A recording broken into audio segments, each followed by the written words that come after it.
बिस्मिल्लाहिर्रहमानिर्रहीम, अस्सलामुअलैकुम। पाकिस्तान मॉर्निंग में आपको खुशामदीद कहेंगे। मैं हूँ आपकी मेज़बान इशा अदनान और मैं हूँ मोहम्मद जुनैद हलीम। गुड मॉर्निंग, सुबह खैर। उम्मीद करते हैं और दुआ करते हैं कि आपकी सुबह खैरियत से गुजरी हो। आज एक अच्छी खबर है पेट्रोलियम सार्फिन के लिए। वैसे तो रोज़ एक नया बॉम्ब फूटता है महंगी पेट्रोलियम मसनूआत की सूरत में, लेकिन आज यानी कि 11 अगस्त को पेट्रोलियम मसनूआत की कीमतें बरकरार रखने का फैसला किया गया जनाब। जी हाँ, और पेट्रोलियम डिवीजन की जानिब से जारी नोटिफिकेशन के मुताबिक पेट्रोल की कीमत अब 327 रुपये 62 पैसे फी लीटर बरकरार रहेगी, जबकि हाई स्पीड डीजल की अगर बात की जाए तो उसकी कीमत भी 380 रुपये 86 पैसे फी लीटर बरकरार रखने का फैसला किया गया है। और याद रहे कि जुमे के रोज़ हुकूमत की जानिब से पेट्रोल की कीमत में 2 रुपये 20 पैसे और डीजल की कीमत में 1 रुपया 50 पैसे कमी की गई थी, और अब उस कमी को बरकरार रखा जा रहा है, जो कि खुशाइंद है। लेकिन कमी बहुत कम थी, लेकिन अगर आज बढ़ा दी जाती तो भी अवाम कुछ नहीं कर सकते थे, तो इसलिए इसको खुशाइंदी समझा जाएगा कि उसको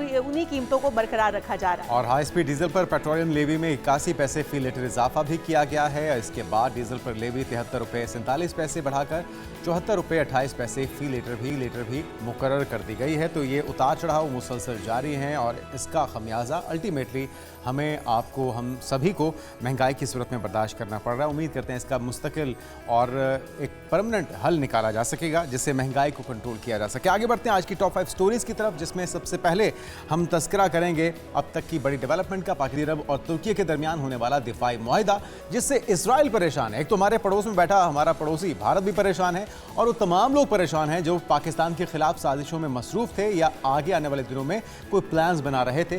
तो इसराइल ने इसे खतरनाक पेशरफ्त करार दिया है। सऊदीया, तुर्की और पाकिस्तान का दिफाई मुआहिदा ईरान के लिए खतरा नहीं है, इस्माइल बकाई की तरफ से ये कहा गया है, जो कि खुशाइंद है।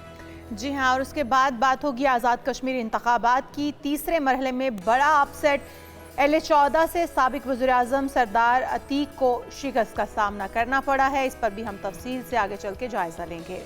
जी हाँ, और इसके बाद फिर बात होगी मीर रजा केस की। हकायक सामने लाने वालों को निशाना बनाया जा रहा है। मशकूक गेस्ट हाउस सील कर दिया गया है। गेस्ट हाउस लियाकत नामी शख्स के नाम पर था, और इसकी वजह से बहुत से ऐसे सवालात हैं जिनके जवाब आना बाकी हैं। लेकिन अभी जो नई इन्वेस्टिगेशन टीम है उस पर अहले खाना और उनके वकला एतमाद का इजहार कर रहे हैं। तो इस केस के तमाम पहलुओं पर आज तफसील से नजर डालेंगे।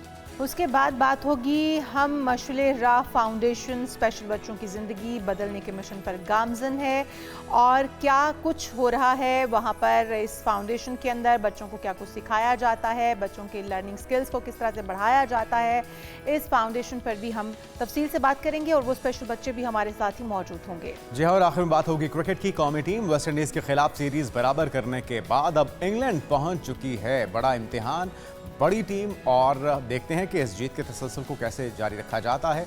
बाबर आजम की क़यादत में पूरी टीम पुरअज़्म है कि जीत हम हासिल करके रहेंगे।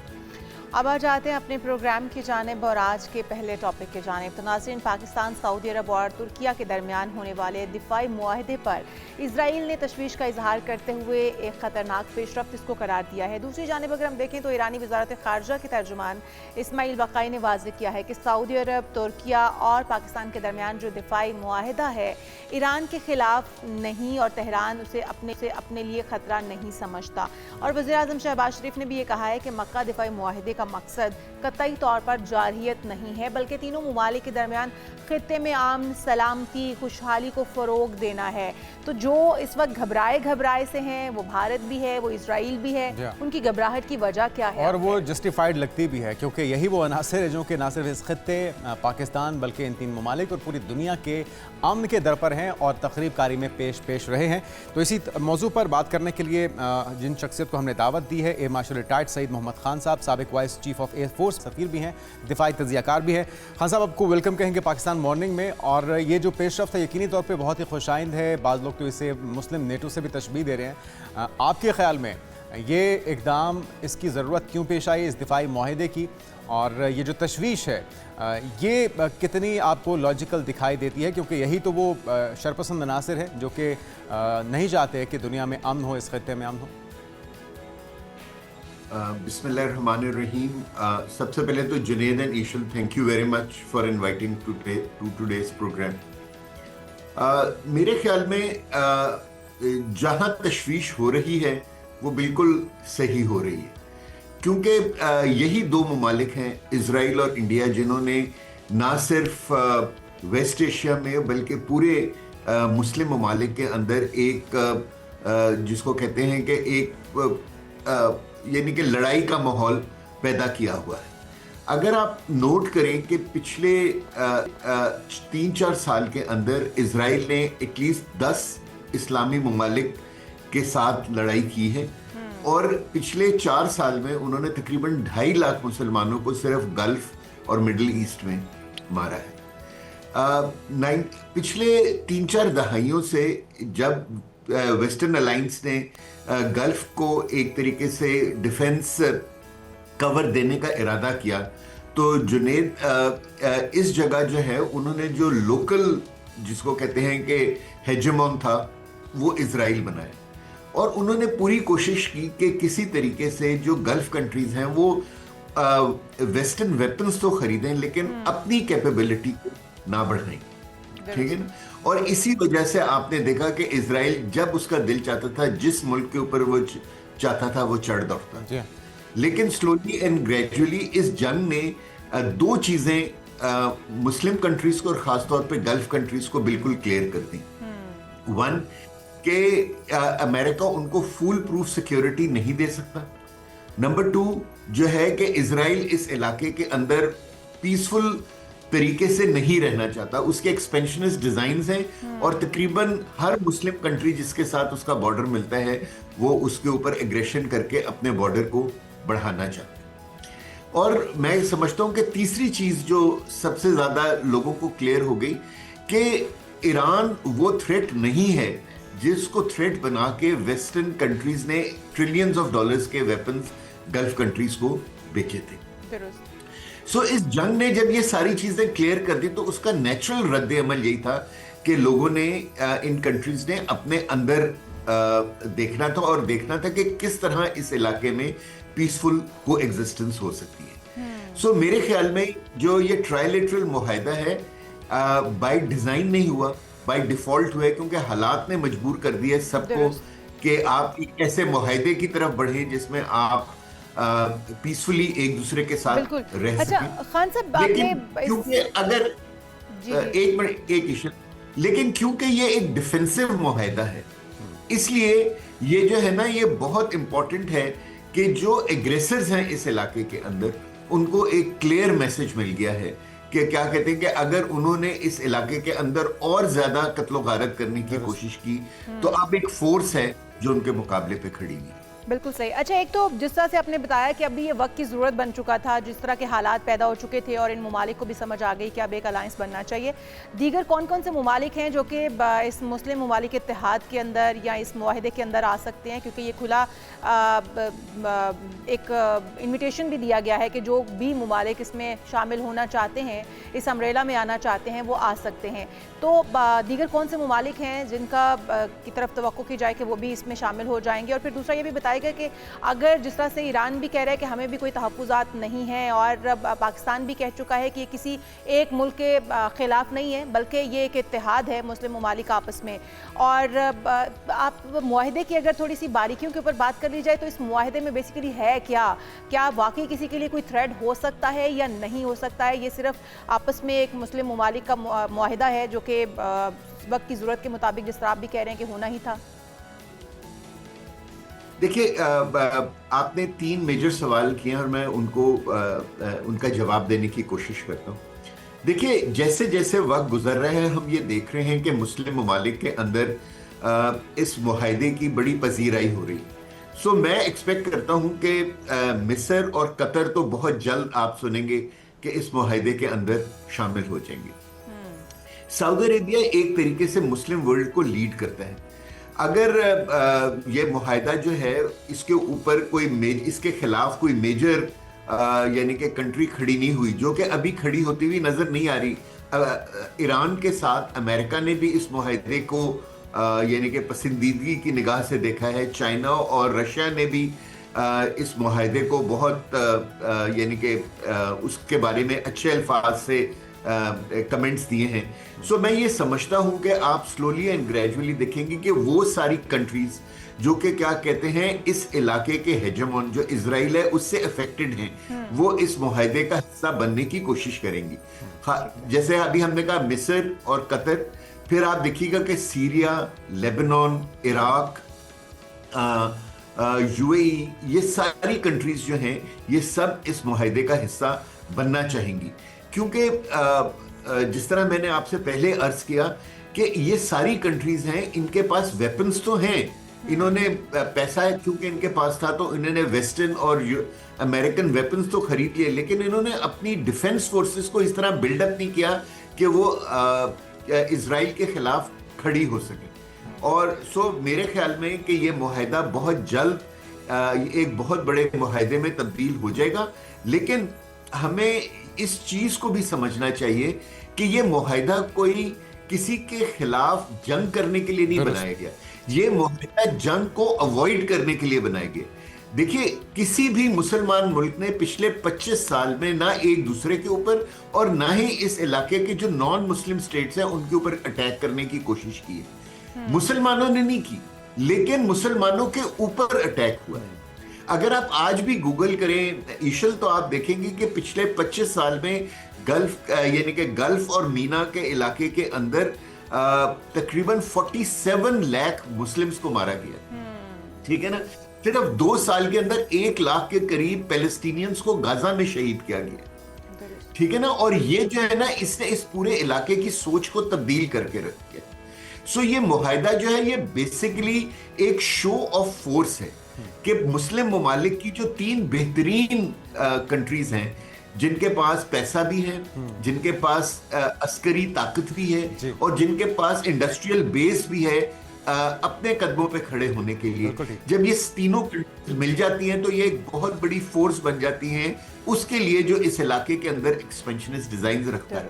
तो और इसीलिए आप देख रहे हैं कि सिर्फ 2 कंट्रीज जो है ना जुनेद इसके खिलाफ बोल रही हैं, एक इजराइल है और दूसरा इंडिया है। और इंडिया को भी इस वक्त जो है ना बहुत तकलीफ हो रही है, क्योंकि उसने पिछले 10 सालों में 3 मरतबा पाकिस्तान के ऊपर फॉल्स फ्लैग करके अटैक किया है।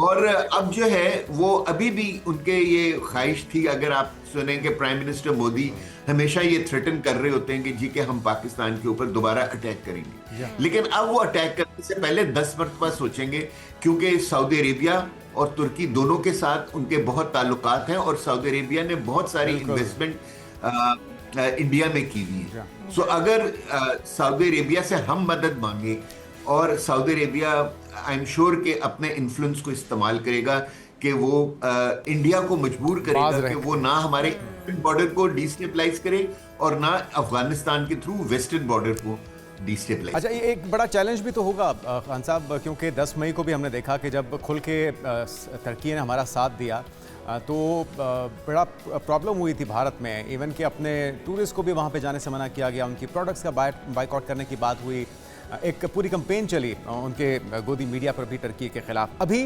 ये एक चेंज ऑफ पावर तो दिखाई देता है, एक पावर शिफ्ट भी दिखाई देता है, क्योंकि रियलाइजेशन काफ़ी हद तक गल्फ कंट्रीज़ को हो गई कि जिस इत्तेहादी अमेरिका पे वो तकिया करते थे, ना सिर्फ वो एक काबिल एतबार इत्तेहादी नहीं है बल्कि वो अपने बेसिस का दिफा भी नहीं कर सका। और इस खत्ते में जो ठेकेदार बनने का ख्वाब सजाए बैठा था भारत, उसके लिए भी नाउम्मीद है कि अब वो जो मरकज़ निगाह है या फिर पूरी तवज्जो का मरकज़ है वो पाकिस्तान है, एक बड़ी आलमी जंग को उसने रुकवाया, मसालित का किरदार अदा किया। तो इन तमाम सर्कमस्टांसेस के अंदर आपको लगता क्या है कि क्या वाकई में अब ये तमाम ममालिक गल्फ़ कंट्रीज़ हों या पाकिस्तान हो या इस दिफाई मुआहदे के तमाम ममालिक वो आज़ादाना फ़ैसले करने के काबिल हो जाएंगे अगर इसी तरह से ये स्ट्रेंथन होता रहा इत्तेहाद? जुनेद, आपने बहुत अच्छा सवाल पूछा, लेकिन देखिए ये जो आज़ादी होती है ना, ये ज़हनी आज़ादी ज़्यादा होती है और फिजिकल आज़ादी कम होती है। मेरे ख्याल में इस जंग ने ना बहुत सारे जो मिथ्स थी जो पिछले 30-40 साल से इस इलाके के अंदर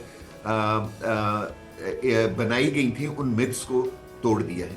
और एक जो चीज़ सबको समझ में आ गई है कि आप अपने मुल्क का दिफा जो है ना वो ना वेपन्स के साथ कर सकते हैं और ना ही किसी के ऊपर भरोसा करके कर सकते हैं। अगर आपने अपने मुल्क का दिफा करना है तो आपको खुद अपनी पे खड़ा होना होगा, 1, और नंबर 2, आपको वो बर्दाश्त अपने अंदर पैदा करनी होगी कि जो जंग की सूरत में आपके ऊपर आ सकती है।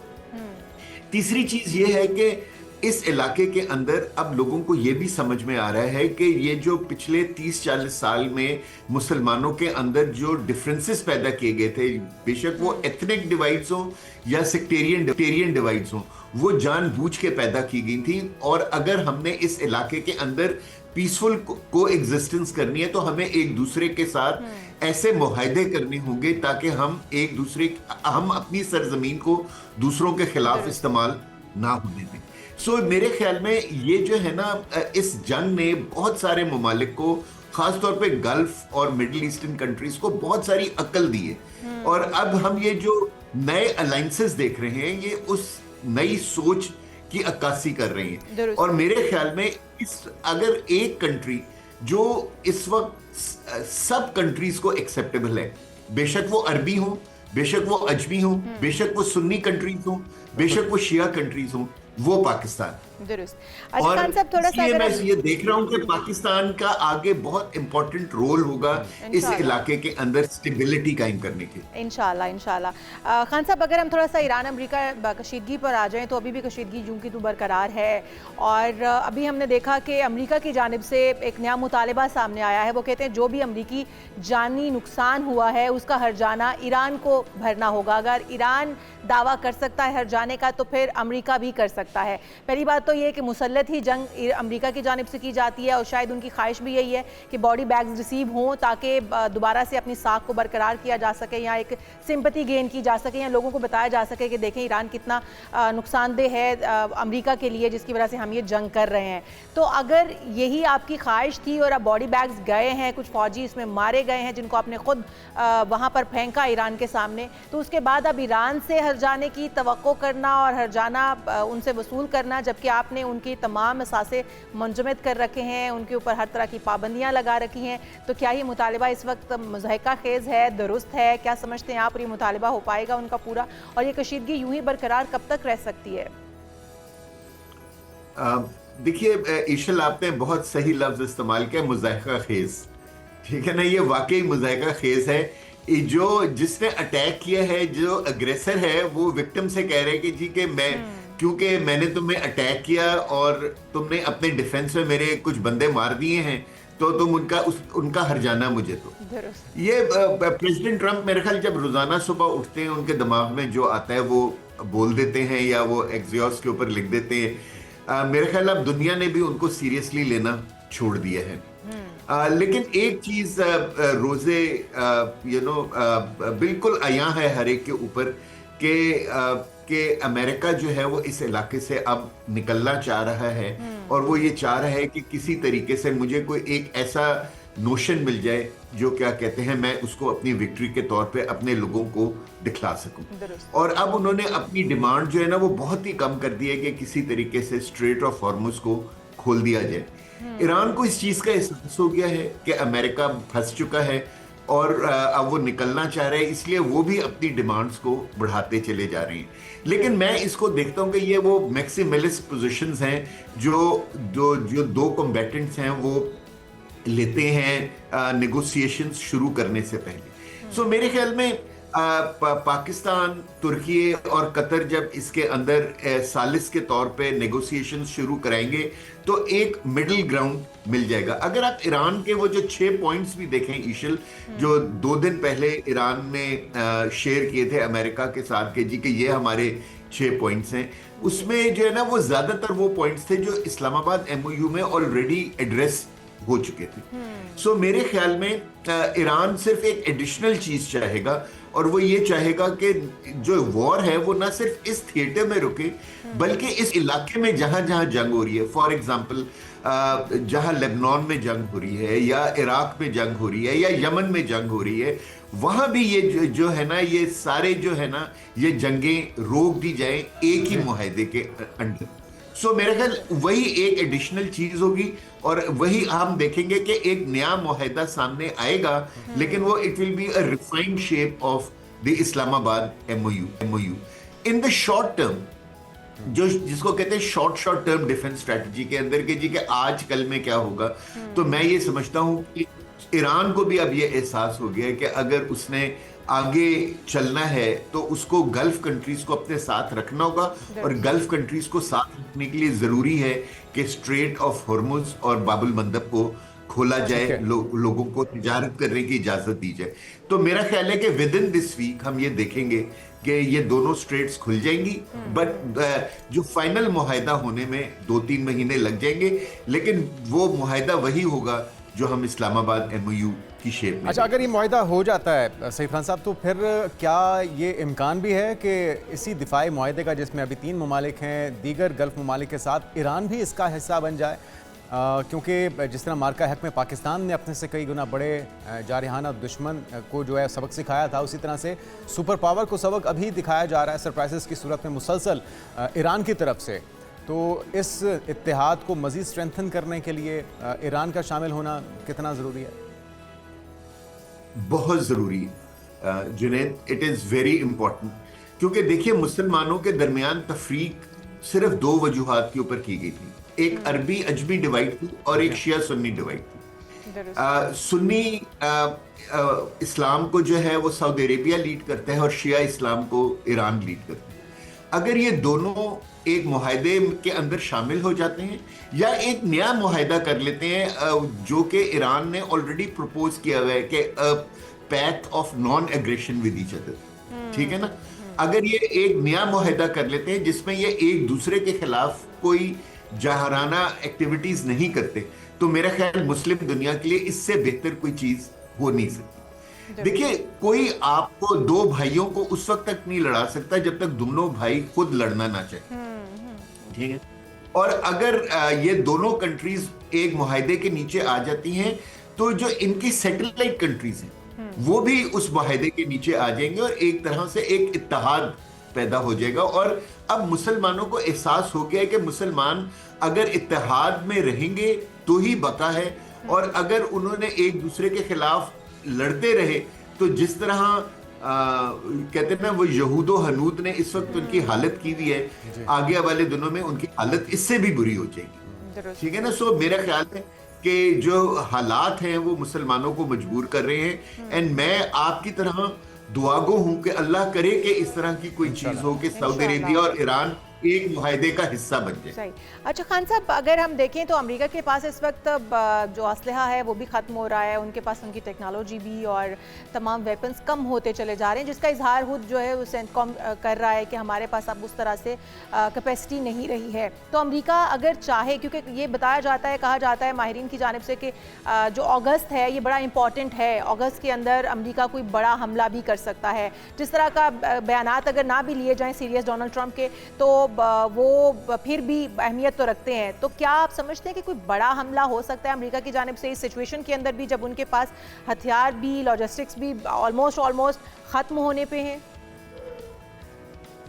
ईशल, आपने बहुत अच्छा पॉइंट की तरफ निशानदेही की। देखिए, इसमें तो कोई शक की बात नहीं कि जो अमेरिकन हैं उनका इस थिएटर के अंदर जो उनके इंटरसेप्टर मिसाइल्स थे उनकी तादाद खतरनाक हद तक कम हो गई, और इसी वजह से हम देखते हैं कि सेकंड फेज ऑफ वॉर में जो सक्सेस रेट था Iranian surface to surface missiles का वो बहुत ज्यादा था। मेरे ख्याल में अमेरिका जो है वो कोई बड़ा अटैक नहीं करेगा, बल्कि क्योंकि इस वक्त उसकी प्रायोरिटी है कि वो अब इस इलाके निकल जाए, क्योंकि वो जितनी देर इधर रुक रहा है उसकी जो साख है as the sole super power of the world वो बहुत बुरी तरह क्वेश्चन हो रही है। देखिए, सुपर पावर के लिए जरूरी है कि उसके पास इतनी ताकत होनी चाहिए कि वो दुनिया के किसी भी हिस्से में जाके अपने एजेंडे की तकमील कर सके। और अगर आप जो दुनिया का जो इस वक्त सबसे बड़ा फ्लैश पॉइंट है, अगर वहीं आप अपने एजेंडे की तकमील नहीं कर सकते, तो फिर आपकी कैपेबिलिटी पे सिर्फ यहाँ की ममालिक यानी कि आवाज नहीं उठाएंगे, पूरी दुनिया की आईब्रोज उठेंगी कि क्या वाकई अमेरिका इतना स्ट्रांग है या नहीं है। सो अमेरिका तो यहां से निकलना चाहते हैं, लेकिन मैं जो bull in the China shop देख रहा हूं वो इजराइल है, क्योंकि इस वक्त जो है प्राइम मिनिस्टर नेतन्याहू के लिए एक डेस्परेट सिचुएशन हो चुकी है। और अगर आप पिछले 48 आवर्स में देखें ईशल, तो प्राइम मिनिस्टर नेतन्याहू ने जो गाजा पीस अकॉर्ड है उसकी ऑफिशियली यानी कि उसके खिलाफ उन्होंने स्टेटमेंट दी है उनकी कैबिनेट ने। 1 नंबर 2 जो है वो उन्होंने खुद ये कहा है कि जी कि अगर अमेरिका अटैक नहीं करेगा तो हम कर लेंगे, ये अटैक कर देंगे, ठीक है ना। तो लेकिन एक चीज सबको क्लियर हो गई है कि सिर्फ एयर अटैक से कुछ नहीं, क्योंकि ईरान ने इतनी रेजिलियंस शो कर दी है कि वो जो है ना बड़े से बड़े एयर अटैक को बर्दाश्त कर लेगा। उसके बाद क्या हो, ठीक है ना, उसके बाद जो है जब वो उनके मिसाइल्स आएंगे और उनके ड्रोन्स आएंगे तो फिर इन कंट्रीज के पास इंटरसेप्टर्स नहीं है कि वो करने। आप ये देखिए कि पिछले 2 हफ्तों के अंदर ईशल जो सेंटकॉम हेडक्वार्टर था उसको क्या कहते हैं, अमेरिका ने कतर से जॉर्डन शिफ्ट किया, और जब जॉर्डन पे अटैक हुआ तो उन्होंने सेंटकॉम हेडक्वार्टर को इजराइल शिफ्ट कर दिया, ठीक है ना। तो अगर अमेरिका जैसी कंट्री अपनी असेट्स को नहीं सेफगार्ड कर पा रही गल्फ कंट्रीज के अंदर, तो जब मिसाइल्स आएंगे और इतनी बड़ी तादाद में आएंगे जितने आपके पास इंटरसेप्टर्स नहीं है तो इजराइल क्या कर लेगा। सो मेरे ख्याल में अगर कोई एक कंट्री है जो इस जंग को बढ़ावा देना चाहती है वो सिर्फ इजराइल है। सो अमेरिका से तो मैं एक्सपेक्ट नहीं करता, लेकिन इजराइल से आप कुछ भी इलाके में तवक्को कर सकते हैं। लेकिन खान साहब, इस तमाम सिनेरियो में अभी तक बैक एंड पे तो भरपूर सपोर्ट रही है रशिया और चाइना की ईरान के साथ। अगर कोई इंतहाई कदम उठाया जाता है तो फिर उनका रिस्पॉन्स क्या होगा? मेरा ख्याल है कि वो जो है ना अब आहिस्ता आहिस्ता खुलकर ईरान की मदद को आ रहे हैं, बल्कि ईरान से ज्यादा वो मेरा ख्याल इस इलाके की मदद को आ रहे हैं, क्योंकि अब सबको एहसास हो गया है कि लड़ाई से इस इलाके के अंदर कोई भी पार्टी जो है ना वो अपने मकासद हासिल नहीं कर सकती। सो कब तक दुनिया जो है क्या कहते हैं ये ऑयल गैस और पेट्रोलियम की जो है ना जो ट्रेड है उसके ऊपर ये सैंक्शंस या जो रोक है इसको बर्दाश्त कर सकते हैं, ठीक है ना। पूरी दुनिया एक टाइप के रिसेशन में चली गई है, पूरी दुनिया के सारे ममालिक जो हैं वहाँ यानी कि इन्फ्लेशन जो है वो स्काई रॉकेट कर रही है। सो अब जो दुनिया जो है ना वो अब एक तरीके से इस जंग से तंग आ गई है, जिसने मौका प्रोवाइड किया है रशिया को और खासतौर पर चाइना को कि वो बीच में इन्वॉल्व। और अगर आप इस्लामाबाद एमओयू का लास्ट पॉइंट देखें जुनेद निशल, तो वो यही था कि ये जो फाइनल एग्रीमेंट होगा उसको यूनाइटेड नेशन सिक्योरिटी काउंसिल जो है ना वो सैंक्टिफाई करेगी, और उसका बेसिकली मकसद यही था कि एक जो बिग पावर है अमेरिका और जो वो बिग 5 में जो आती है, जो बाकी 4 कंट्रीज हैं वो उसको कंट्रोल करेंगी कि इस इलाके के अंदर एक तरीके से पीसफुल माहौल रखा जाए। सो आप देखेंगे कि चाइना जो है वो जितनी मदद कर रहा है इस इलाके के ममालिक की, आप आगे देखेंगे कि उसका रोल ज्यादा वाज़े होता चला जाए। अब वो खुलकर भी सामने आते हुए नजर आ रहे हैं। बहुत शुक्रिया, हमारे साथ air marshal retired Saeed Mohammad Khan sahab मौजूद थे, साबिक ऑफ एयर फोर्स। बहुत शुक्रिया सर आपका। यहाँ पर एक ब्रेक शामिल करते हैं, जब ब्रेक से वापस आएंगे दीगर अहम इश्यूज भी होंगे प्रोग्राम का हिस्सा। हमारे साथ Stay with us।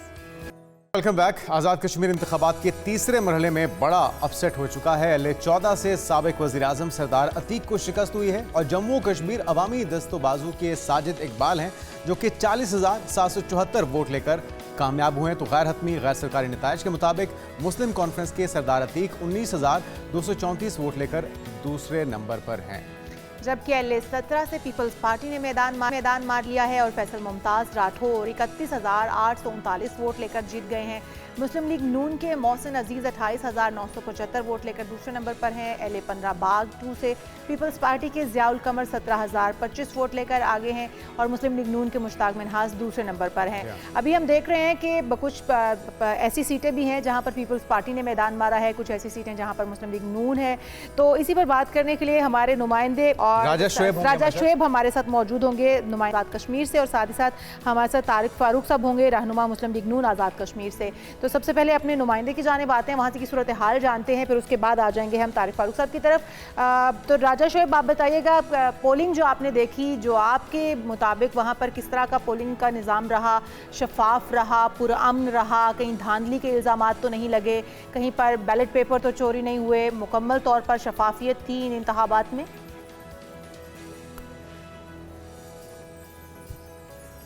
जी, आज़ाद कश्मीर कानून साज असम्बली के इंतखाबात 3 मराइल में करवाए गए। पहला मरहला मीरपुर डिवीजन, दूसरा मरहला मुजफ्फराबाद डिवीजन और महाजिर जम्मू और कश्मीर के इंतखाबात करवाए गए हैं, जबकि तीसरे मरहले में पुंछ डिवीजन के 2 जिला बाग और जिला हवेली के इंतखाबात करवाए गए हैं। इंतखाबात मुकम्मल होने के बाद गिनती का अमल जारी हुआ। फिर DRO के पास तमाम पोलिंग स्टेशन के नताइज होते हैं, उनको कंपाइल किया जाता है और फिर नतीजा सुनाया जाता है। आज़ाद कश्मीर कानून साज असम्बली के इंतखाबात के तीसरे मरहले में 4 नशिस्तों पर होने वाली पोलिंग के गैर हतमी और गैर सरकारी नताइज आ गए हैं और बड़े अपसेट भी सामने आए हैं। गैर हतमी और गैर सरकारी नताइज के मुताबिक हल्का LA 14 गरबी बाग में साबिक वज़ीर-ए-आज़म और सदर मुस्लिम कॉन्फ्रेंस सरदार अतीक अहमद खान शिकस्त खा गए हैं और साजिद अब्बासी ने मैदान मार दिया है। LA 15 वस्ती बाग से सरदार ज़ियाउल कमर जीत गए हैं। साबिक वज़ीर-ए-आज़म सदर IPP आज़ाद कश्मीर सरदार तनवीर इलियास और नून लीग के मुश्ताक मिनास भी हार गए हैं। LA 14 की अगर बात करें, दीकोट के 214 पोलिंग स्टेशन के गैर हतमी गैर सरकारी नताइज के मुताबिक अवामी दस्तोबाजू पार्टी के उम्मीदवार साजिद अब्बासी 40,702 वोट लेकर कामयाब हुए, जबकि मुस्लिम कॉन्फ्रेंस के उम्मीदवार साबिक वज़ीर-ए-आज़म सरदार अतीक अहमद खान 19,542 वोट हासिल कर सके। ठीक है राजेश, आपसे मजीद भी हम तफसीलात जानेंगे। हमारे साथ तारिक फारूक साहब रहनुमा मुस्लिम लीग नून भी मौजूद हैं। हमें अभी तक तो ये देखते रहे तारिक साहब कि पीपल्स पार्टी भरपूर इल्ज़ामात लगाती रही है धांधली के, और वो कह रहे हैं कि हमारे मैंडेट को चुराया गया, लेकिन तीसरा मरहला जो है वो हमें उनके हक में जाता दिखाई दिया। कुछ अपसेट भी हुए हैं, साबिक वज़ीर-ए-आज़म हो गए, ख़ासतौर पर मुस्लिम लीग नून के जो रहनुमा हैं उन्हें शिकस्त का सामना करना पड़ा। तो ये किस चीज़ का रद्द-ए-अमल है? क्या इस बार धांधली नहीं हुई या फिर काम नहीं किया आपके रहनुमाओं ने? ये जो अपसेट्स हुए हैं इसकी वजह आपको क्या लगती है? देखिए, ये जो अभी तो जो रिजल्ट्स आए हैं तीसरे मरहले के, एक डिस्ट्रिक्ट बाग के हैं और एक डिस्ट्रिक्ट हवेली के हैं, जिसमें साबिक वज़ीर-ए-आज़म जो है एक सरदार अतीक साहब, वो दीकोट से जिनका तल्लुक है, वो इलेक्शन जो है वो लूज कर गए हैं, हार गए हैं। उनके मुकाबले में जो एक नवारत पार्टी है, एक ही उनके टिकट होल्डर थे, वो इलेक्शन में जीते हैं। और उसमें जो अमल दाखिल है वो इस बात का ज़्यादा है कि पिछले सारे अरसे में वासी साहब जो है वो काफ़ी मुतहर्रिक रहे और उन्होंने अपने जो मालो ज़ार है उसको जो है इन्वॉल्व करते हुए डेवलपमेंट के काम करवाए। इसका तासर किया और लोगों ने जो है वो उन्हें बड़ी तादाद में वोट दिए हैं। लेकिन जम्मू कश्मीर में नजराती पॉलिटिक्स का एक बड़ा रुझान रहा है और आज जम्मू कश्मीर मतलब कॉन्फ्रेंस की बड़ी एक अहमियत रही है। लेकिन पिछले कुछ अर्से से चूँकि आज़ाद जम्मू कश्मीर के अंदर कुछ तजर्बात ऐसे हुए जिसकी वजह से सियासी जमातों को जो है वो काम करने का मौका नहीं मिल सकता या उनकी लीडरशिप ने ध्यान नहीं दिया। ठीक है। अच्छा तारिक फारूक साहब, 3 मराहल में वोट कास्ट किए गए। पहले मरहले में काफ़ी धांधली और इल्ज़ामात की भुचाड़ हुई, सेकंड में भी हुई, लेकिन तीसरे में हम देख रहे हैं कि इस तरह का कोई शोर नहीं उठा। क्या वजूहत यही है क्योंकि पीपल्स पार्टी ने इस तीसरे मरहले में मैदान उनके नाम रहा, उन्होंने ज़्यादा सीटें जीती हैं, इसलिए अब धांधली का इल्ज़ाम भी नहीं लगा? पहले 2 में धांधली का इल्ज़ाम लगा, तो अब तीसरा जो होने जा रहा है मरहला, उसके अंदर भी कुछ जो कैंसिल किए गए थे जिनको अब चौथे मरहले में लेकर जाया जाएगा, वो आप क्या समझते हैं वहाँ पर किसका पलड़ा भारी है? देखिए, अभी तो 4 हल्कों में से एक हल्के का जो है वो गैर सरकारी जो है वो चीफ इलेक्शन कमीशन की जानब से और उसकी जानब से रिजल्ट नहीं आया। वहाँ पे कुछ शिकायत बहुत संगीन नौयत की मिली है मुख्तलिफ हल्कों में। उसकी वजह से जो है बाज़ हल्कों में भी पोलिंग हो भी नहीं सकी, मटीरियल नहीं पहुँच सका था, उसकी शिकायत मौजूद है। लेकिन जो आप बात कह रही हैं कि धांधली के इल्ज़ाम पीपल्स पार्टी ने शुरू में जब साउथ का यानी नीपटवीन का रिजल्ट आया था तो उस वक्त उन्होंने लगाए थे और वो बिल्कुल बेबुनियाद थे, उनकी कोई हकीकत नहीं थी। वो दबाव के हरबे को इस्तेमाल करना चाहते थे, वो फैसलाबाद में फिर आकर उन्होंने इस्तेमाल करना चाहा। वहाँ पे उन्हें उस तरह कामयाबी हासिल नहीं हुई। और ये जो अभी जो बिल्कुल सही। और धांधली के इलेक्शन हो रहे इल्जामात हैं, भी वहीं पर लगाए जाते हैं जब पार्टी कोई लूज कर रही होती है तो फिर वो धांधली के इल्जामात लगाती है। और इस वक्त हकीकत जो है वो ये सामने है, आगाह हो चुके हैं इस सब के। अब नून लीग वहाँ से अक्सरियत के साथ हुकूमत बनाने के लिए तैयार है। बहुत शुक्रिया। हमारे साथ तारिक फारूक साहब, रहनुमा मुस्लिम लीग नून आज़ाद कश्मीर, और राजा शोएब महमूद, नुमाइंदा कश्मीर भी मौजूद थे।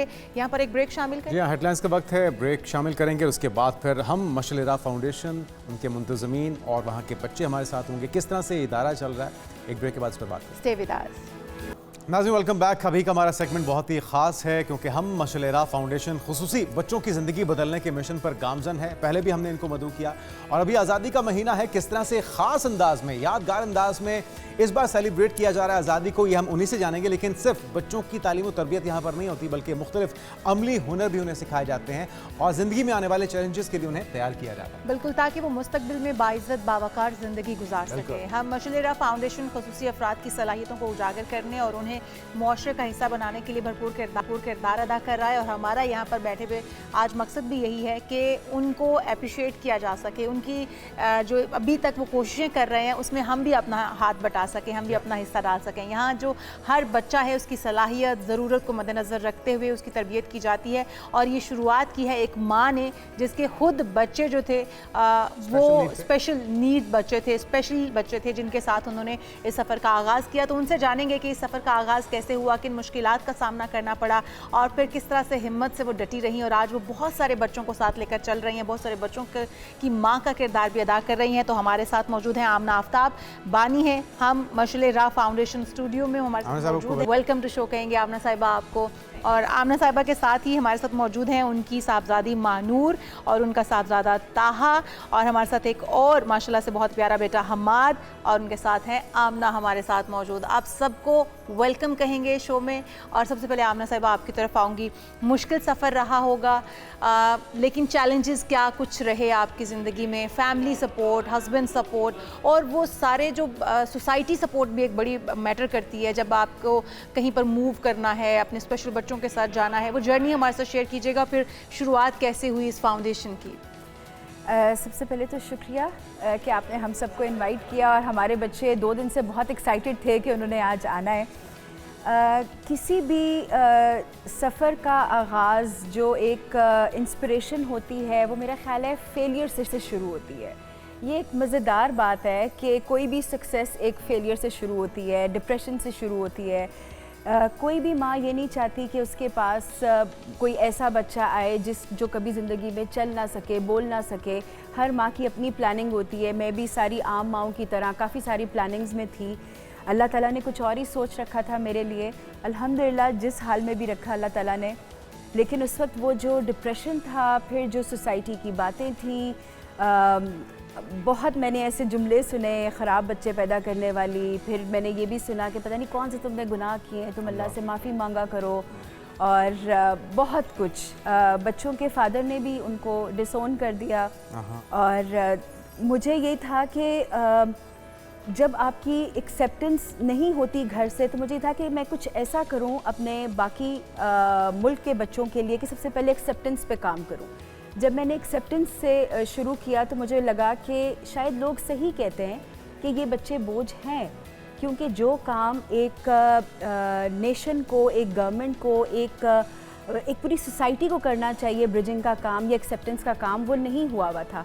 हमारे यहाँ रिहैबिलिटेशन प्रॉपर नहीं थी, वोकेशनल ट्रेनिंग नहीं थी, यानी कि बच्चों को अपने पाँव पे खड़ा ही नहीं किया जाता।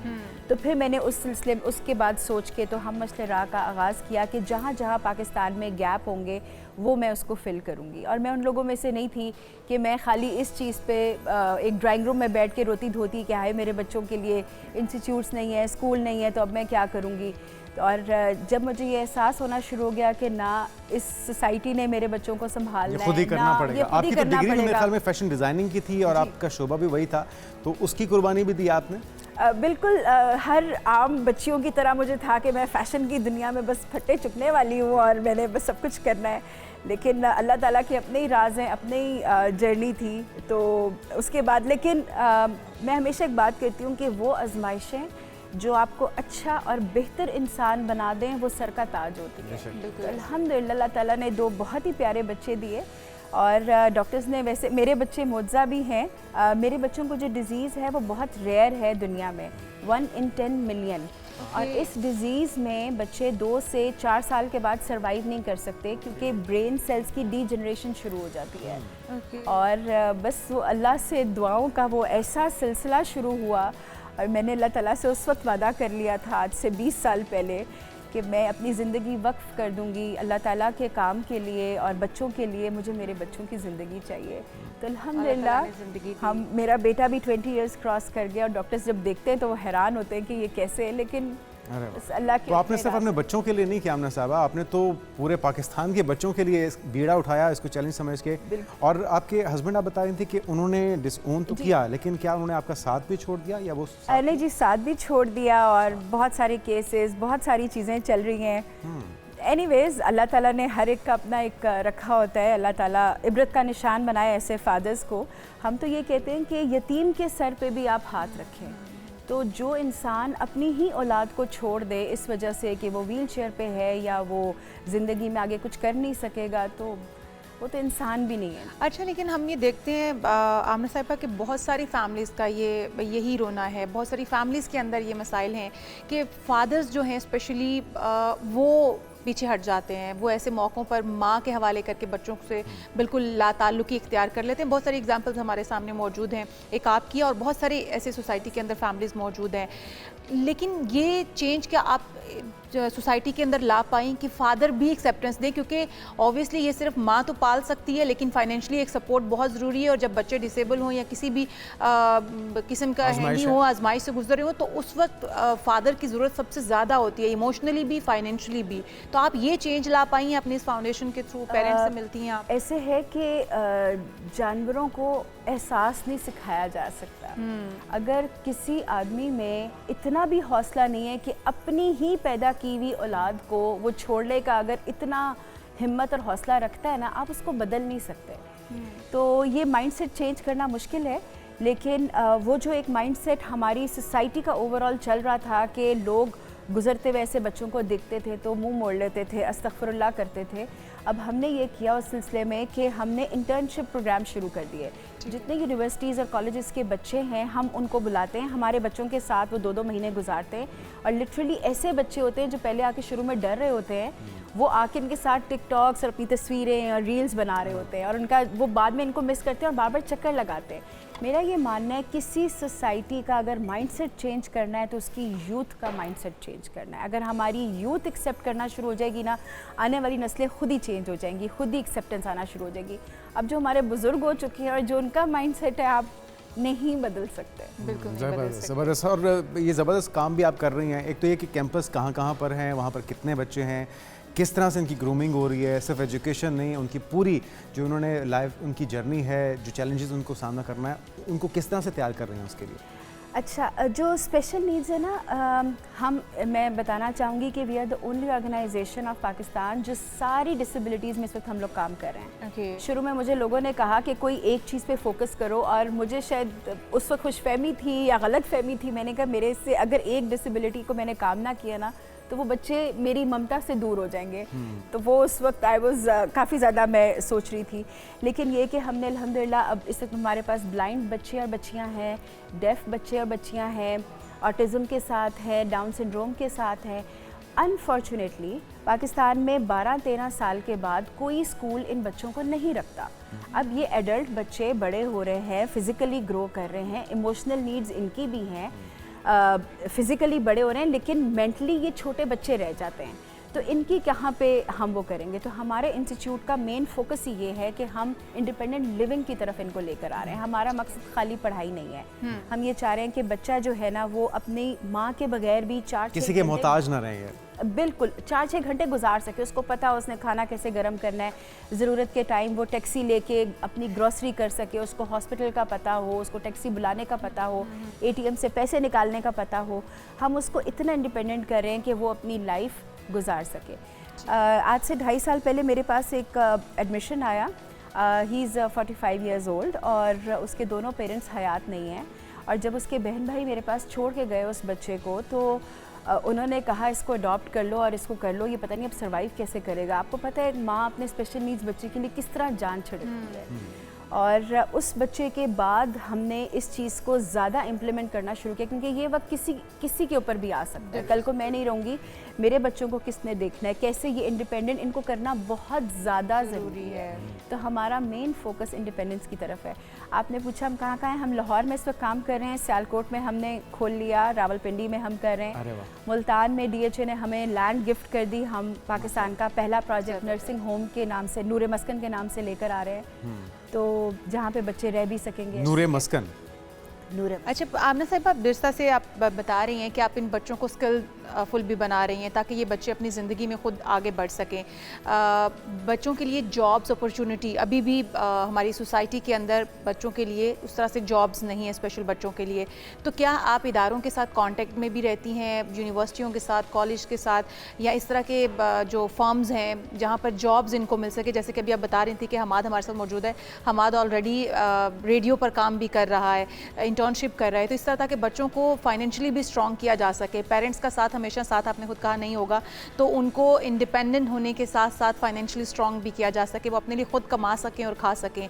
तो उनके लिए मौके जॉब्स के होने बहुत ज़रूरी हैं। उसके लिए क्या काम किया जा रहा है? ऐसे कि जैसे मैंने आपको बताया कि हम डेफ और ब्लाइंड बच्चों के साथ काम कर रहे हैं, व्हीलचेयर यूजर्स के साथ काम कर रहे हैं। जब हमने अपनी वोकेशनल ट्रेनिंग शुरू कराई तो 6 महीने का कोर्स कराना फ्री, टेफ्टा का, PSDF का हम डिप्लोमा देते हैं बच्चों को।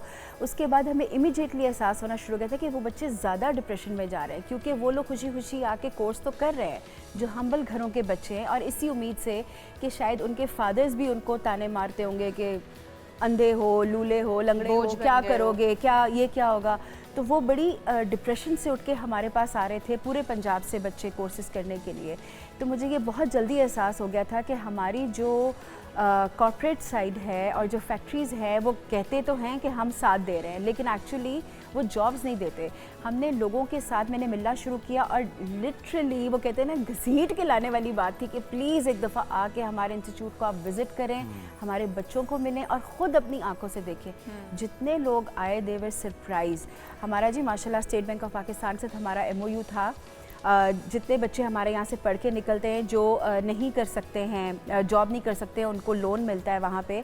हमारे इस वक्त काफ़ी सारे बैंक्स हैं जहाँ पे हमारे बच्चे जॉब कर रहे हैं। कुछ ऐसे ब्रांड्स हैं, मैं भी नाम किसी का भी नहीं लूँगी, कैफ़ेज़ हैं जहाँ पे हमारे डेफ बच्चे जा रहे हैं। तो माशाल्लाह हमारे बच्चे बहुत सारे जॉब्स पे जा रहे हैं, हमारे MOUs हैं। और जो हमने रिहैबिलिटेशन के साथ साथ एक और चीज़ पे फोकस किया, वो एक्सेप्टेंस। हम अब डिफरेंट मॉल्स में जाते हैं, यूनिवर्सिटीज़ में जाते हैं और हम अपने बच्चे लेके जाते हैं, क्योंकि मेरा ये मानना है कि बंद कमरों में AC में आप लोगों को ये नहीं कह सकते हमारे बच्चे एक्सेप्ट करो जब तक कि वो बच्चों के साथ नॉर्मलाइज नहीं होंगे।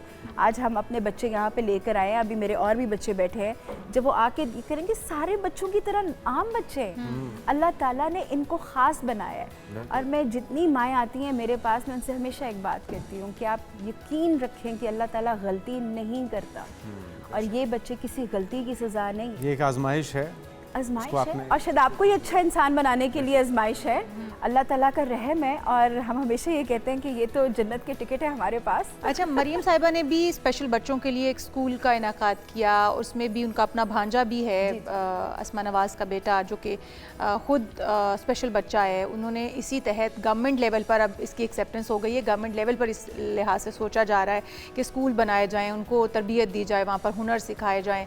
तो क्या समझती हैं, गवर्नमेंट के साथ कोलैबोरेशन करना चाहेंगी आप? उनकी सपोर्ट भी अगर साथ मिल जाए तो अगर अभी 4 से 5 इंस्टीट्यूट आप खड़ी कर पाएँ तो ऐसे बहुत सारे इदारे खड़े किए जा सकते हैं पूरे पाकिस्तान के अंदर, जिसमें इस तरह के बच्चों को कैटर किया जाएगा और इस तरह के बच्चों को हुनर सिखाया जाएगा और ज़िंदगी गुजारने के तरीके सिखाए जाएंगे। क्या कहती हैं? माशाल्लाह जी, सबसे पहले तो ये कि पहली दफ़ा गवर्नमेंट ने इतना अच्छा इनिशिएटिव लिया है और गवर्नमेंट जो है ना पब्लिक प्राइवेट पार्टनरशिप में भी आ रही है। हमारे ऑलरेडी गवर्नमेंट के साथ और पाकिस्तान बैतुल माल और सोशल वेलफेयर डिपार्टमेंट से हमारे MOUs हैं और हम ऑलरेडी उन लोगों के साथ काम कर रहे हैं। तो ये बहुत अच्छा इनिशिएटिव है, क्योंकि NGOs जो हैं वो हमेशा ब्रिजिंग का काम करती है और गवर्नमेंट अगर हाथ पकड़ लेना तो स्काई इज़ द लिमिट। और अल्लाह ताला उन लोगों को भी खुश रखे जिन्होंने इसको आगे वो किया। मैंने कहा ना, कुछ हमारे पास आजमाइशें आती हैं जो हम लोगों को बदल रही होती हैं। तो उनकी फैमिली में जब वो आजमाइश आई तो उन्होंने इतना अच्छा एक इनिशिएटिव लिया जिस तरह मेरे घर में आया, और आप समझ तभी सकते हैं जब आपके अपने ऊपर गुजर रही होती है। ज़बरदस्त, बहुत ही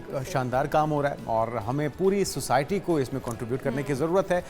जिस तरह आगाज़ में हमने बात की थी कि इस बार आमना साहिबा की फाउंडेशन की तरफ से हम मशले राह फाउंडेशन की तरफ से 14 अगस्त को आज़ादी के जश्न को बहुत ही ख़ास और यादगार अंदाज में मनाया जाएगा। तो हमारे साथ जो बच्चे मौजूद हैं, हमाद, इन्होंने एक मिली नगमा भी तैयार किया है। तो हमाद, बताइएगा कैसी तैयारियाँ हैं और जो मिली नगमा है वो भी हमारे देखने वालों को सुनाइए। जी, तैयारियाँ अल्हम्दुलिल्लाह बहुत अच्छी चल रही हैं।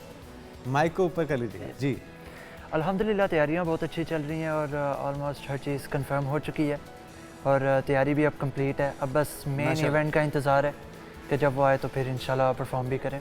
ज़बरदस्त। अच्छा हमाद, हम आपसे ये भी जानना चाहेंगे कि आपकी, हमने अभी आमना साहिबा बता रही थी ब्रेक में कि आपकी आंखें ठीक थी, आप बिल्कुल ठीक पैदा हुए, नॉर्मल आप देख सकते थे। उसके बाद आपकी विजन को क्या हुआ, थोड़ा अपना जर्नी शेयर कीजिएगा हमारे साथ। जी, ऐसे ही है। मैं पहले बिल्कुल एक साइटेड, एक नॉर्मल पर्सन की तरह देख सकता था। बस कह लें कि अल्लाह की तरफ से आजमाइश थी कि मेरे दोनों आँखों में ग्लोकोमा, काला मोतिया हो गया, एक आई का रेटिना डैमेज हो गया, दूसरे का कॉर्निया डैमेज हो गया। और इसमें आप कह सकते हैं कि डॉक्टर्स की बहुत बड़ी गफलत थी कि मेरे multiple operations, right now I am 20 years old और मेरे 23 सर्जरीज हो चुकी हैं और अभी भी मेरी एक सर्जरी ड्यू है जो आफ्टर 6 to 7 मंथ्स होगी दोबारा। लेकिन आप बहुत ब्रेव हैं, आपने इसको कमज़ोरी नहीं बनने दिया और माशाल्लाह से आप जिस तरह से रेडियो पर इंटर्नशिप कर रहे हैं, बहुत जल्द आप वहाँ पे परमानेंट एम्प्लॉय होंगे और हम आपकी आवाज़ रेडियो पर सुनते रहेंगे हमेशा। और अल्लाह ताला आपको और भी बहुत सारी तरक्की और कामयाबियाँ दे। इसको आपने अपनी कमज़ोरी नहीं समझा, ये सबसे अच्छी बात है और अब बहुत सारे बच्चों के लिए रोल मॉडल हैं। हम आपसे सुनना चाहेंगे, आप क्या आपने नगमा तैयार कर रखा है? जी, ये नगमा बेसिकली पाकिस्तान के लिए डेडिकेटेड है। दिल से मैंने देखा पाकिस्तान। आवाज़ खोलिएगा जनाब।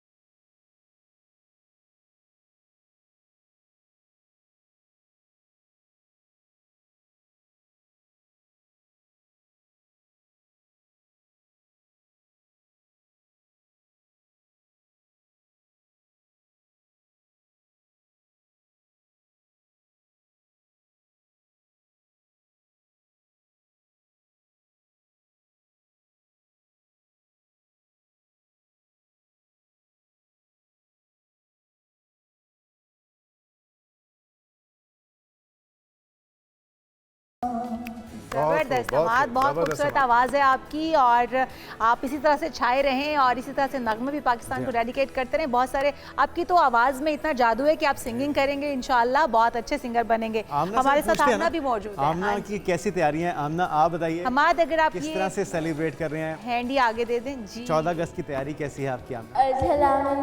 वालेकुम अस्सलाम। आमना, कैसी तैयारी कर रही हैं आप 14 अगस्त? बहुत अच्छी तैयारी है। बहुत अच्छी तैयारी है, ज़बरदस्त। आप पढ़ती भी हैं, कौन सी क्लास में हैं आप? क्लास 7 में और आप कैम्ब्रिज की स्टूडेंट हैं जी। ज़बरदस्त। अच्छा, तो स्कूल में और भी आपके साथ बच्चे हैं फाउंडेशन के अंदर? जी। उनके साथ दोस्तियां हैं? जी। ज़बरदस्त। तो आप क्या परफॉर्म करने वाली हैं 14 अगस्त की जो आपका इवेंट होने जा रहा है, उसके अंदर क्या कुछ करने वाली हैं आप? हम लोग डांस की वैरायटी कर रहे हैं, वहाँ हमने इवेंट में परफॉर्म करना है। ज़बरदस्त। और पढ़ाई में आप अच्छे हो या बाकी स्टूडेंट अच्छे हैं पढ़ाई में? नहीं, मैं करती हूँ सबसे। अरे वाह, आप सबसे अच्छी हो पढ़ाई में, इसका मतलब है आमना लाइक 5 स्टूडेंट है, ऐसा ही है? जी। टॉप करेगी आमना? जी। जबरदस्त। जश्न आज़ादी। मैं बड़े होकर मैं आमना पार्ट 2 अरे आमना पार्ट 2 बनना है आपको। जबरदस्त, इंशाल्लाह। गुड लक आमना, आप इंशाल्लाह आमना पार्ट 2 बनेंगी और मैम की तरह ही इन तमाम बच्चों को सुपरवाइज कर रही होंगी और बहुत सारी ऑर्गेनाइजेशन आप जोड़ेंगी। 2013 में when I was 20 years old उस टाइम जबरदस्त। 20 आ गए होंगे 20 साल। when I was born I want to do something then. जबरदस्त। तो that's why मैं 20 ईयर की हो जाऊंगी उस हिसाब से। माशाल्लाह आमना साहब, आपकी मेहनत दिख रही है, जबरदस्त। बच्चों के अंदर कॉन्फिडेंस, उनकी ग्रूमिंग पे ज़बरदस्त काम हो रहा है। बिल्कुल। और यही जज्बा चाहिए, यही एफर्ट अगर हम सारा माशरा कोशिश करें स्पोर्टिव हो जाएं, इनकी हमारे अंदर एक्सेप्टेंस हो ऐसे बच्चों के लिए, तो यकीनी तौर पे इनकी फलाह बहबूद मज़ीद बेहतर होगी। बिल्कुल जी, यहाँ पर शामिल करेंगे एक ब्रेक के बाद हमारे साथ और बच्चे भी जी हाँ। होंगे और उनसे भी हम बातचीत करेंगे। आमना साहिबा ने जिस तरह से इसको लेकर चल रही हैं, इन बच्चों को जिस तरह से कॉन्फिडेंस उनका बिल्ड कर रही हैं, और बच्चों से भी मिलने का हमें शौक हुआ है कि हम उनसे भी मिलें, उनसे भी ब्रेक के बाद उनसे मुलाकात लेकिन इस करवाएं। ब्रेक के बाद stay with us. Welcome back. हम मशले राह फाउंडेशन बहुत ही ज़बरदस्त काम कर रही है। कुछ नए बच्चों ने, कुछ नए मेहमानों ने हमें ज्वाइन किया। आप सभी को वेलकम कहते हैं। हमारे साथ मौजूद हैं हशाम, हमारे साथ मौजूद हैं एहसन और हमारे साथ मौजूद हैं अली, और उनके साथ तशरीफ़ फरमा है डॉक्टर उरूज जो कि डिप्टी डायरेक्टर हैं। इन तमाम बच्चों को किस तरह से ट्रीट करना है, किस तरह से ग्रूम करना है, ये सब कुछ इनकी सरपरस्ती में हो रहा है। बिल्कुल जी, तो हम आगाज़ कर लेते हैं पहले डॉक्टर उरूज से। Doctor Urooj, welcome to show कहेंगे आपको, कैसा लग रहा है आपको? और इतने बच्चों को आपने माशाल्लाह से ट्रेन किया, इतने सारे स्टूडेंट्स आपके, और माशाल्लाह से बड़े हशाश बशाश बच्चे हैं, बड़े एक्टिव और कॉन्फिडेंट बच्चे हैं माशाल्लाह से। तो चैलेंज रहा इस सफ़र में, क्योंकि आमना साहिबा जिस तरह से बता रही थी कि फर्स्ट से आप उनके साथ हैं। Exactly, it's been 8 years, almost 9 years के मैं हम मशले राह फाउंडेशन के साथ हूँ, और चैलेंजिंग होता है कभी कभार, बट ये कि हम लोग हर चीज़ को ओवरकम कर लेते हैं। और माशाल्लाह से हमारे बच्चे जो हैं बहुत ज़्यादा एनर्जेटिक हैं और बहुत ज़्यादा कॉन्फिडेंट हैं, क्योंकि इनको एक बहुत ही फैमिली वाला एनवायरनमेंट मिलता है ब्राइट बिगनिंग्स में। और हमारी बहुत सारी सक्सेस स्टोरीज़ भी हैं। हमारे बहुत सारे ऐसे बच्चे हैं जो अब नॉर्मल स्कूल्स में जा रहे हैं। तो मैं चाहूँगी कि पेरेंट्स HMR ब्राइट बिगनिंग्स को लाजमी विज़िट करें, और यहाँ पर हम डिफरेंट थेरेपीज़ प्रोवाइड कर रहे हैं। एक बिल्कुल स्कूल वाला एनवायरनमेंट है। बच्चे आते हैं, उनको हम कभी भी ये नहीं शो कराते या फील होने देते कि जी आप यहाँ पे एज अ पेशेंट आ रहे हो। हम कभी किसी बच्चे को एज अ पेशेंट बोलते भी नहीं हैं। They all our like students, और हम इनको बहुत एक फ्रेंडली इन्वायरमेंट होता है। टीचर्स भी बिल्कुल एक फैमिली की तरह होते हैं, कि इवन के वीकेंड्स जो होते हैं तो पेरेंट्स की कॉल आती है कि आप वीकेंड्स भी ऑफ मत किया करें। तो हमारे बच्चे वीडियो कॉल्स पे लगे होते हैं, टीचर्स को घर में भी सुकून से, और हमें इनके बच्चों के चेहरे पे वो खुशी, वो हैप्पीनेस दिखाई दे रही है। अमूमी तौर पे इस तरह के बच्चे थोड़ा सा डल होते हैं या कॉन्फिडेंस का में कमी होती है, लेकिन इनके चेहरों पे खुशी दिख रही है। वो आप लोगों की सारी मेहनत है। आपको मोटिवेशन या इंस्पिरेशन कहाँ से मिली डॉक्टर रूज के इन बच्चों को आपने? इंस्पिरेशन मुझे लगता है ये अल्लाह ताला ने मेरे दिल में डाला है कि मुझे इन बच्चों को मेरी ज़्यादा ज़रूरत है, मुझे लगता है। और जैसे इनको मेरी ज़रूरत है, मुझे भी इनकी ज़रूरत है। जब व्हेनेवर आई फील डाउन, मैं घर से जितनी मर्ज़ी परेशान आऊँ या सैड आऊँ और जो मर्ज़ी मसला चल रहा हो, बट इनके साथ आके ये जितनी एनर्जी के साथ मिलते हैं रोज़ाना, हेलो हाय, और हम लिटरली कि हमारी पूरी टीम बहुत ज़्यादा एनर्जेटिक है, और उससे ज़्यादा हमारे बच्चे एनर्जेटिक हैं। मतलब जहाँ हम थोड़े से डाउन हो रहे थे, वहाँ हमारे बच्चे हमें अपलिफ्ट कर रहे होते हैं। तो इट्स लाइक वन टू। अच्छा डॉक्टर अरूज, इस तरह के बच्चे, डाउन सिंड्रोम के साथ बच्चे बड़े हाइपर एक्टिव होते हैं, उनको कंट्रोल करना बड़ा मुश्किल होता है। पेरेंट्स ये शिकवा भी करते हैं कि वो कंट्रोल नहीं कर पाते हैं बच्चों को। तो आप क्या थेरेपी यूज़ करते हैं, बच्चों की काउंसलिंग करते हैं, किस तरह से हाइपर एक्टिव बच्चों को आप कंट्रोल में करते हैं? अच्छा, ऐसा है कि वो डिपेंड करता है, हर बच्चे का वेरी करता है कि उसकी क्या डिसेबिलिटी है, फिर उसके अकॉर्डिंग उसका असेसमेंट प्लान होता है। सबसे पहले हिस्ट्री टेकिंग होती है, उसके बाद असेसमेंट प्लान उनका बनता है। फिर हम लोगों की जो पूरी टीम है वो 7 days उनको ऑब्जर्व करती है हर बच्चे को। उसके बाद उनका पूरा एक IEP प्लान बनता है। फिर हम पेरेंट्स के साथ एक मीटिंग करते हैं, हम डिस्कशन करते हैं कि हमने ये IEP प्लान बनाया है। उसके बाद हम थेरेपीज डिस्कस करके फिर उन चीज़ों को हम इम्प्लीमेंट करते हैं। हर बच्चे का वेरी कर रहा होता है। ठीक है आमना साहब, अभी ग्रैंड किस्म की सेलिब्रेशन होने जा रही है 14 अगस्त को, इंडिपेंडेंस की, और आपका जो इवेंट है वो 13 अगस्त को है गोल्ड क्रेस्ट मॉल में। क्या तैयारियां हैं, किस तरह का इवेंट है और क्या सरप्राइजेस हैं उसमें तमाम बच्चों के लिए? सबसे पहले तो मैं शुक्रिया अदा करना चाहूँगी एक न्यूज़ चैनल का जो एक्सक्लूसिव मीडिया पार्टनर्स हैं हम मशले राह फाउंडेशन और गोल्ड क्रेस्ट मॉल के साथ। दूसरा मैं कहना चाहूँगी कि एक जैसा इनिशिएटिव गोल्ड क्रेस्ट मॉल ने लिया, यूजुअली आपने भी देखा होगा अक्सर मॉल्स वाले इजाज़त नहीं देते अपने प्ले एरिया में जाने के लिए, और काफ़ी इश्यूज़ आते हैं इन बच्चों को लेके। गोल्ड क्रेस्ट मॉल ने ये इनिशिएटिव लिया कि उनका पूरा प्ले एरिया उस दिन ऑन रहेगा स्पेशली इस बच्चों के लिए। और हम डिफरेंट वहाँ पे कॉम्पिटिशन्स कराने लगे हैं, डिफरेंट हमारी परफॉर्मेंसेज होंगी, और पूरे लाहौर के पहली दफ़ा हिस्ट्री में पाकिस्तान की इतना बड़ा जश्न आज़ादी स्पेशल नीड्स के बच्चे मनाएंगे। हमारा एक ही ऑब्जेक्टिव है कि बच्चे सबके साझे, और हम ये चाहते हैं, वही बात है कि हम बंद कमरों में सेलिब्रेशंस या हॉल में नहीं करना चाहते, हम पब्लिकली सेलिब्रेट करना चाहते हैं ताकि बच्चे, दूसरे बच्चे, यंगस्टर्स और हमारे जो एडल्ट लोग हैं वो भी नॉर्मलाइज हों इन बच्चों के साथ और इनको जो प्यार मिले। आप यकीन करें पिछले 1 महीने से जो हमारे बच्चों ने तैयारियां कर छोड़ी हैं एक्साइटेड होंगे और पूरे लाहौर में धूम मची हुई है इस इवेंट की कि उन्होंने आने, और बच्चे डिफरेंट फैशन शो के लिए तैयारियां कर रहे हैं, सिंगिंग कंपटीशन के लिए तैयारियां कर रहे हैं, और हमें उसी में खुशी हो रही है। और हमें भी इस बात की खुशी है कि हम इसमें आपके पार्टनर हैं और हम इस चीज़ को आपके साथ मिलकर एंजॉय करेंगे। हशाम है हमारे साथ और हमारे साथ एहसन भी है। हशाम, आपकी तैयारियां कैसी हैं? अच्छी हैं, ज़बरदस्त, बड़ा नॉटी है ये। ऐसे ना आप बताएं आपकी तैयारियां कैसी हैं? क्या अच्छी है। क्या तैयार किया आपने? मैं सिंधी बन रहा हूँ। सिंधी बन रहे हैं, वाह जी वाह। वाह, तो कोई भंगड़ा डांस भी? हाँ जी, जबरदस्त। तो भंगड़ा मेरे ख्याल में अभी थोड़ी देर में करवाते भी हैं और जरा पता लग जाएगा ना कि कितनी तैयारियां हैं। आमिर साहब, टाइमिंग भी बता दीजिए कि क्या कितने से कितने बजे तक गोल्ड क्वेस्ट में पहुंचना है ताकि बाकी पेरेंट्स को भी पता चल जाए। जी, 12 बजे से लेके शाम 4 बजे तक है। अच्छा, इसमें हम फ्री व्हील चेयर डिस्ट्रीब्यूशन भी कर रहे हैं, फ्री वाइट केन्स भी दे रहे हैं ब्लाइंड लोगों को। किसी को भी अगर ज़रूरत है, हमारे नंबर्स हैं 0300 1391396। आप उस पर कॉल करें, अपने आप को रजिस्टर कराएं, और हमने इसको ओपन रखा हुआ है। हम ज़्यादातर कोशिश करेंगे स्पेशल नीड्स के बच्चे ज़्यादा आएँ, लेकिन अगर उनके बहन भाई या उनके कज़न्स इसमें साथ पार्टिसिपेट करना चाहें तो वो भी।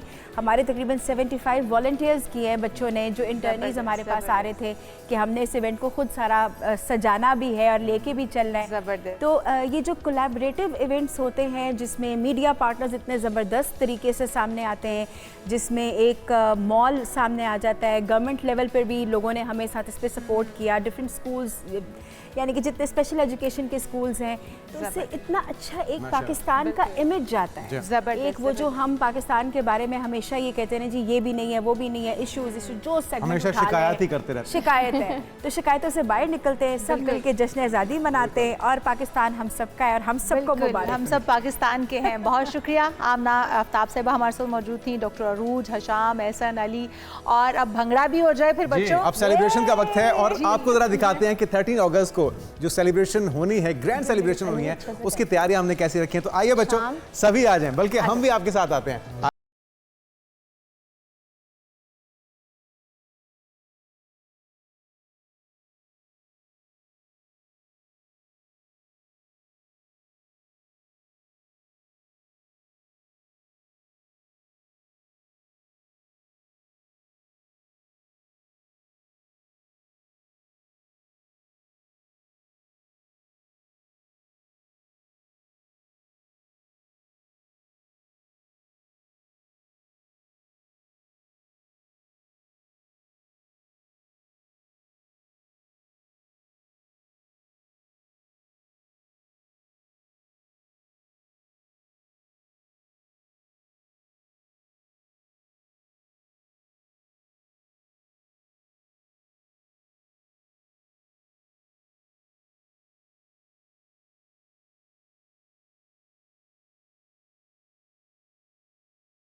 प्रोग्राम में एक बार फिर से आपको खुशामदीद कहते हैं नाज़रीन, और अभी आपको बताएं कि वेस्ट इंडीज़ के खिलाफ सीरीज़ बराबर करने के बाद कौमी क्रिकेट टीम अगले अहम इम्तिहान के लिए अब इंग्लैंड पहुंच गई है, और जहां उसे मेज़बान टीम के खिलाफ सख्त टेस्ट सीरीज़ का सामना करना होगा। और पाकिस्तान और इंग्लैंड के दरमियान जो होने वाली टेस्ट सीरीज़ है वो वर्ल्ड टेस्ट चैंपियनशिप के लिए इंतहाई अहम भी करार दी जा रही है। बिल्कुल, और इसके बाद कौमी टीम की कारकर्दगी पर शायकीन की नज़रें हैं। बाबर आजम का एक और इम्तिहान, पहले इम्तिहान में तो वो बराबरी पर मैच को ले आए हैं, दूसरी बार क्या होता है, क्योंकि इंग्लैंड की टीम को हल्का बिल्कुल नहीं लिया जा सकता। तो इस पर बात करने के लिए हमाद सिद्दीकी साहब स्पोर्ट्स जर्नलिस्ट हमारे साथ मौजूद हैं। हमाद भाई, आपको वेलकम कहेंगे।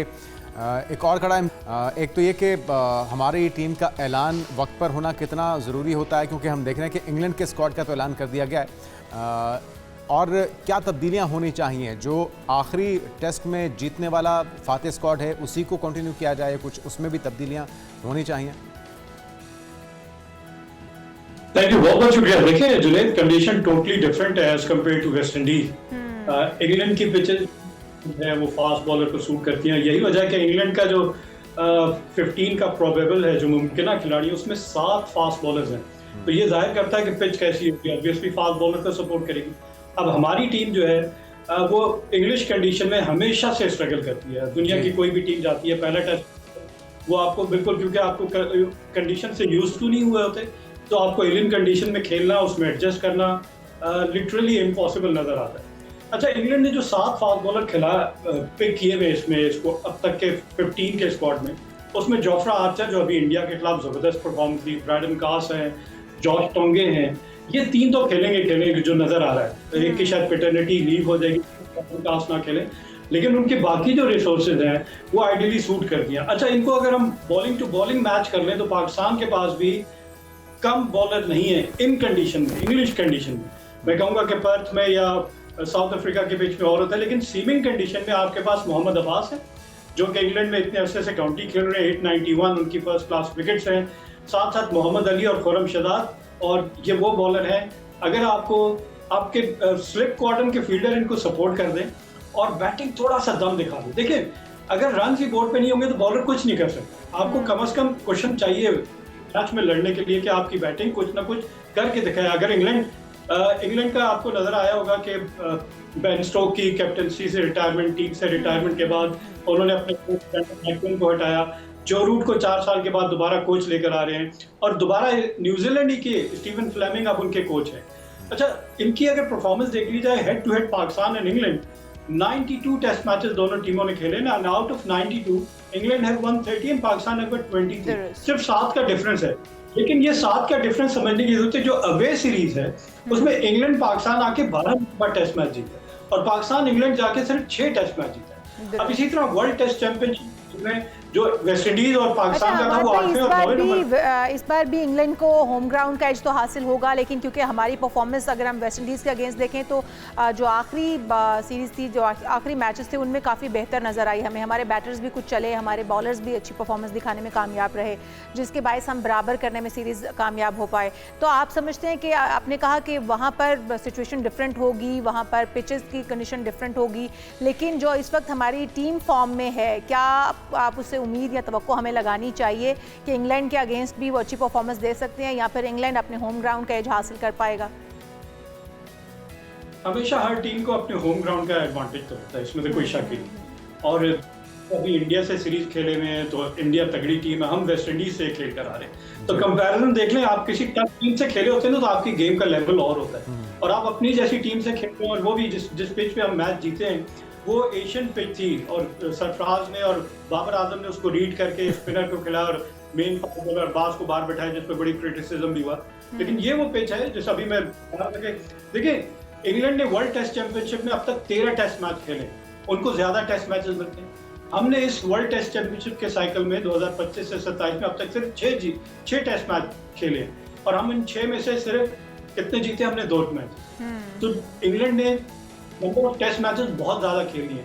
पाकिस्तान को इंटरनेशनल क्रिकेट काउंसिल से ये बात मनवानी होगी कि एक तो इसको इक्वल किया जाए, अगर इंग्लैंड 13 खेल रहे हैं तो बाकी टीमें 13 क्यों नहीं खेल रही, सबको आप equal number of test matches दें, फिर पता चलेगा कि कौन सी टीम कितने अच्छा पानी है। आपने कहा कि उम्मीदें क्या है, तो अपनी बैटिंग से उम्मीद नहीं नजर आ रही, क्योंकि शान मसूद जो कि वेस्ट इंडीज में सेंचुरी करते हैं, अभी तक उनकी फिंगर की जो फ्रैक्चर है वो अभी तक ठीक नहीं हुआ, उन्होंने 4 डे प्रैक्टिस मैच में भी वो नहीं खेलेंगे। उनकी रिप्लेसमेंट अब्दुल्ला शफीक आए पाकिस्तान में, लेकिन पाकिस्तान का जो मिडिल ऑर्डर है, हम बार बार कह चुके हैं, सलमान अली आगा एमपी के साथ फेल होते हुए नजर आ रहे हैं, रिजवान जो गट जाते थे वो उस तरह डिलीवर अब नहीं कर पा रहे, जफर को हमने चांस दिया, उनकी भी परफॉर्मेंस वेस्ट इंडीज जैसी पिच, देखिए अपनी कंडीशन की पिच पे आप खेलें तो आपको कहते हैं कि आपको स्कोर करना चाहिए। अब ये टोटली डिफरेंट सीमिंग पिचेज है यार। अब मैं बार बार कहता हूँ, पाकिस्तान के डोमेस्टिक क्रिकेट में पिचेस को 60-40 रेशियो का ऐसा कि जब आपको फॉरेन टूर करना हो तो आपको कम से कम आपके डोमेस्टिक में वैसी पिचेस होनी चाहिए, मिडिल ऑर्डर की फाइन ट्यूनिंग होनी चाहिए, उनकी परफॉर्मेंस के बगैर जीतना बहुत मुश्किल हो जाएगा। थोड़ा सा हॉकी की बात कर लेते हैं हमाद भाई। पाकिस्तान की कौमी hockey team FIH world cup में शिरकत के लिए नीदरलैंड पहुंच चुकी है। हमारा कौमी खेल, हमें बड़ी तवक्कुआत रहती हैं और हम ये उम्मीद करते हैं, हर बार दुआ करते हैं कि जो खोया हुआ मकाम है वो हम कब हासिल कर पाएंगे। तो इस बार क्या तवक्कुआत हैं? 15 से 30 अगस्त तक ये इवेंट होगा। जी हाँ, तवक्कुआत तो हम हमेशा रखते हैं, लेकिन डिलीवर हमारे प्लेयर्स को, टीम को ही करना होता है। 8 साल के अरसे के बाद अपना हॉकी टीम ने क्वालिफाई किया वर्ल्ड कप के लिए, चले एक अचीवमेंट है। मैं कहूँगा राइट डायरेक्शन में जा रहे हैं। अब तक 8 साल में आप क्वालिफाई नहीं कर पा रहे थे, और अभी जो ऑफ लेट हमने बायलैटरल सीरीज खेली अगेंस्ट साउथ कोरिया, वो हमें नजर आया कि थोड़ा सा हम खुश हो रहे थे कि शायद हमने बहुत अच्छा परफॉर्म किया, लेकिन जिस मैच में उन्होंने अपनी पूरी टीम उतारी उस मैच में हमने भी अपने मेन प्लेयर्स को बाहर बैठा दिया, तो मुकाबला नजर नहीं आया। गोलकीपिंग बहुत, 6 गोल कंसीड करना गोलकीपर और डिफेंस को एक्सपोज करता हुआ नजर आ रहा है। तो हमें जरा सा इसको बैलेंस करना पड़ेगा, और जहां दूसरी टीम इतने ज्यादा पेनल्टी कॉर्नर हम कंसीड करें तो हमारे डी में हमारे 25 यार्ड के अंदर गेम होता हुआ नजर आया कि दूसरी टीम को एक के बाद एक पेनल्टी कॉर्नर मिल रहा है। आपको देखें बॉल को क्लियर करना बड़ा आसान होना चाहिए आपके लिए। अच्छा हमाद भाई, 8 साल के बाद वैसे भी इस वर्ल्ड कप में पार्टिसिपेट करने जा रहे हैं, तो तवक्कुआत तो बहुत ज़्यादा है हमारी, लेकिन उससे पहले खिलाड़ियों के लिए 2 करोड़ रुपए का जो फॉरेन डेली अलाउंस भी जारी किया गया है। आप समझते हैं कि उससे बिल्कुल हाँ मोटिवेशन जो मिली है ये काफ़ी होगी उनके लिए? इंसेंटिव देना पड़ेगा आपको। देखिए बहुत ज़्यादा ज्यादती होती रही, जो बच्चे हॉकी खेल रहे थे दिल बर्दाश्ता होके दूसरे जाने लगे कि हॉकी में उन्हें अपना फ्यूचर नहीं रहता। देखिए कोई भी अगर किसी स्पोर्ट्स को लेता है तो लॉन्ग टर्म के लिए लेता है, ये नहीं कि उसने 5 साल खेली उसके बाद से कुछ और करने को, वो एज ए करियर उसको तो आपको कम से कम उनको इतने मोटिवेशन तो दे दी गई है। अब देखते हैं कि टीम हमारी परफॉर्म अच्छा कर पाती है कि नहीं कर पाती है। बड़ी दुआएं बहुत सारी हमारी क्रिकेट टीम के लिए भी, हमारी हॉकी टीम के लिए भी। हमाद भाई हमारे साथ मौजूद है, हमाद सदीकी, बहुत शुक्रिया हमाद भाई, आपके वक्त का, प्रोग्राम का वक्त भी खत्म हो चुका है, तो हम आपसे चाहेंगे इजाज़त, आपकी हमारी मुलाकात होगी कल। अपना ख्याल रखिएगा, अल्लाह हाफ़िज़।